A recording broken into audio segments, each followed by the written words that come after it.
Hello again, everyone. It's me, Johnny. I want to thank you for checking out my channel. And today I want to talk to you about imagination. For me, this is another hot subject. It's something that I had to learn about on my road to recovery, of how powerful how powerful your imagination is. And it's something that didn't happen overnight for me. I didn't realize it, that if I wanted to help my body heal, I had to start focusing on different things, and I would have to change my lifestyle, spirit, soul, and body.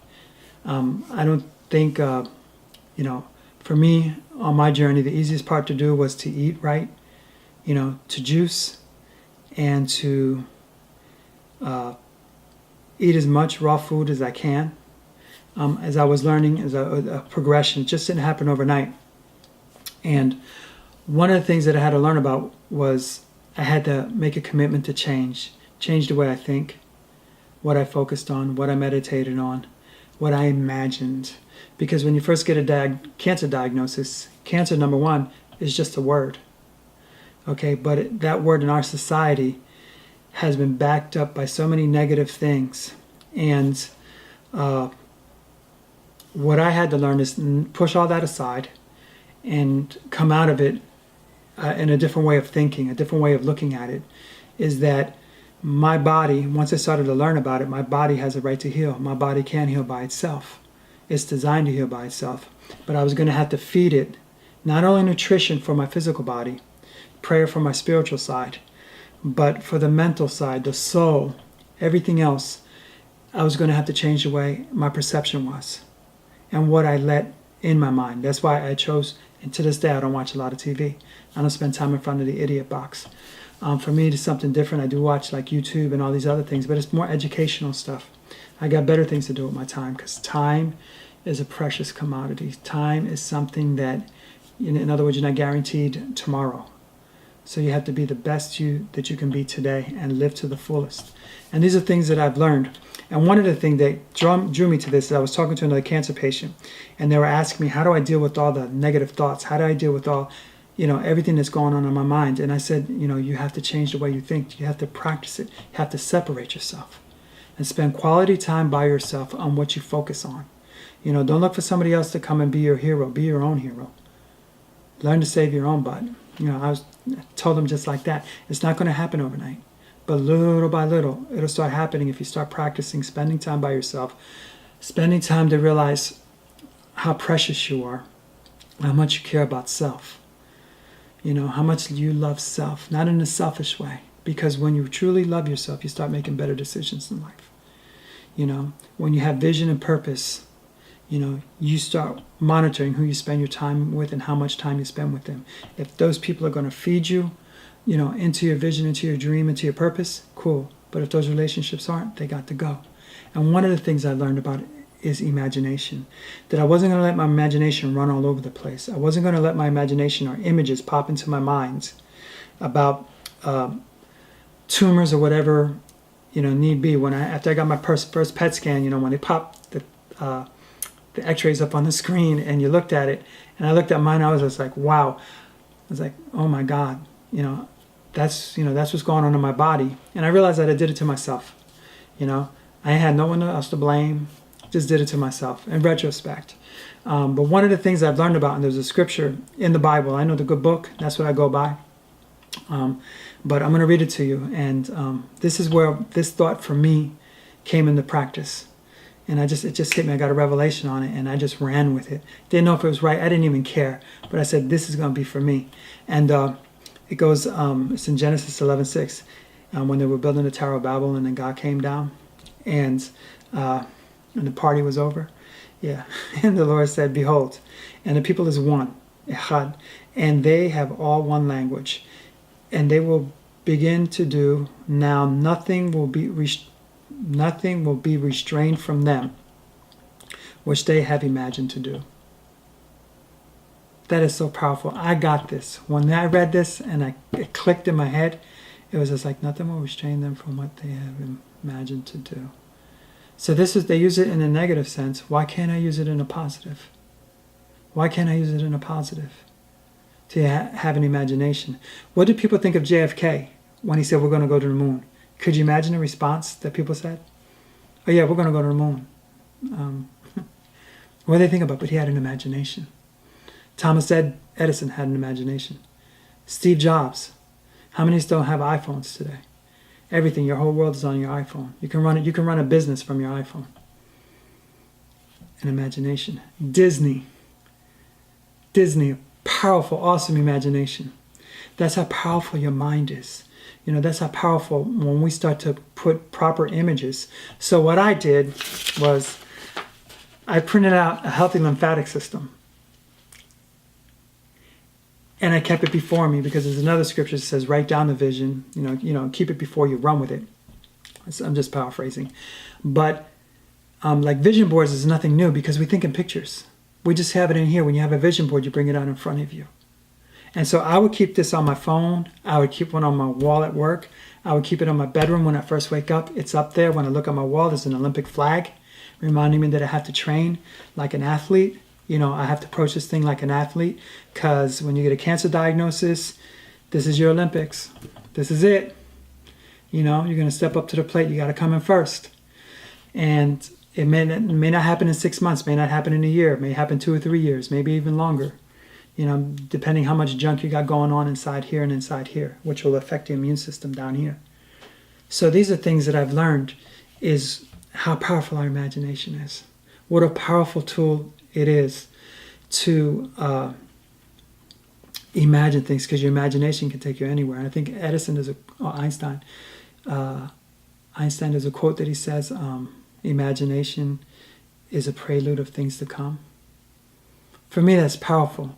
When I started studying this and I started meditating on it, started focusing on it, and I started educating myself, and gaining knowledge. Not only gaining knowledge, because it's one thing to gain knowledge. There's a lot of people with knowledge that have 2 or 3 degrees, but don't know how to execute.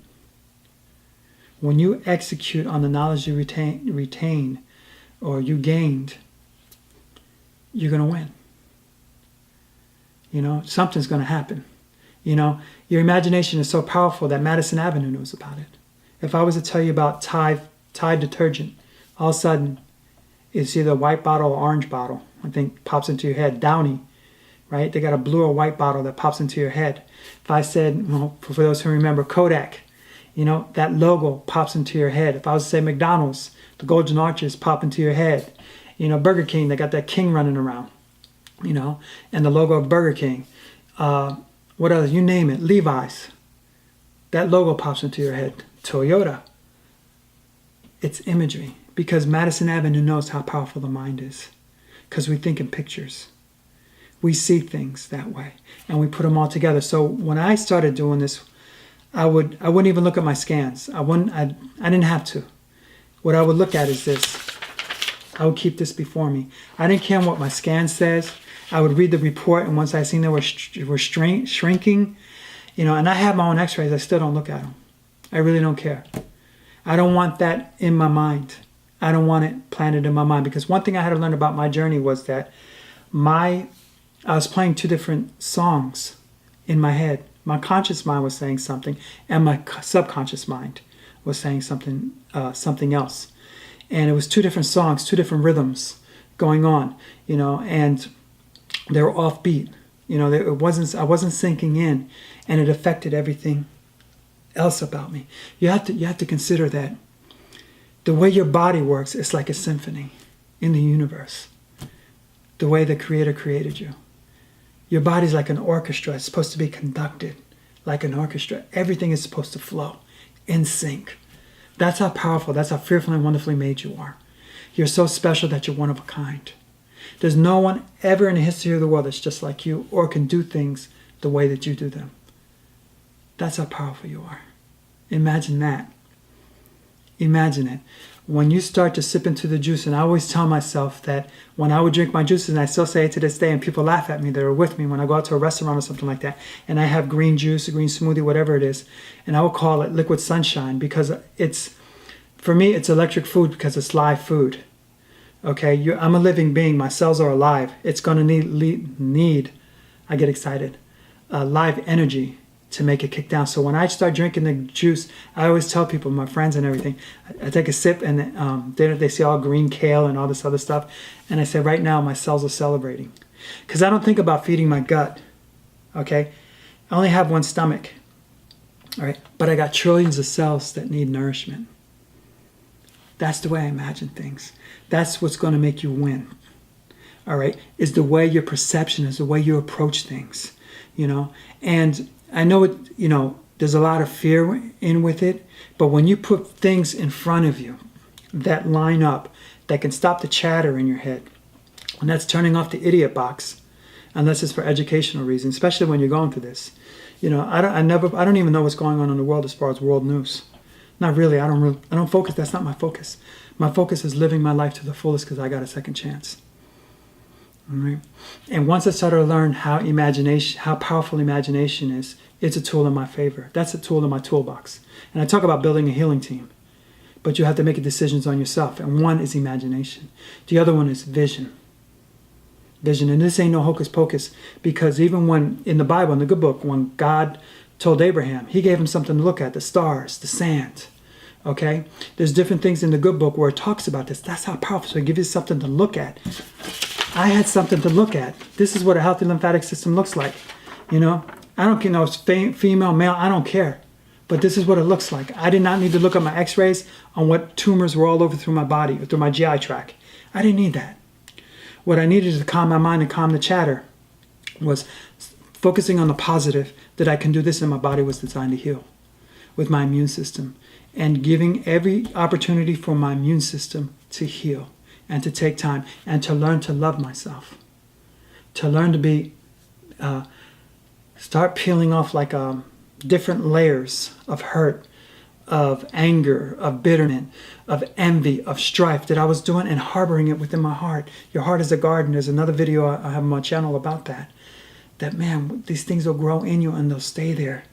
You have to take your time to root them up. And one way you do that is through imagination and how you see yourself. It's a tool that's in your favor. I'm going to end here, and thank you for all your support. God bless you. And if you want to follow me on Instagram, I also have my Instagram account. It's Johnny Ramos TV. I do more posting there, and on Facebook. I think I'm John Anthony Ramos on one account. You can follow me there. And remember, the question I ask you is, you're alive, but are you living?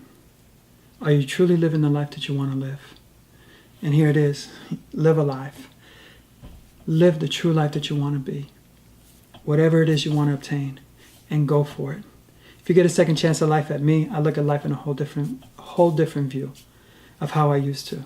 And I'm thankful to be alive. Not only that, I'm thankful to help other people on their journey.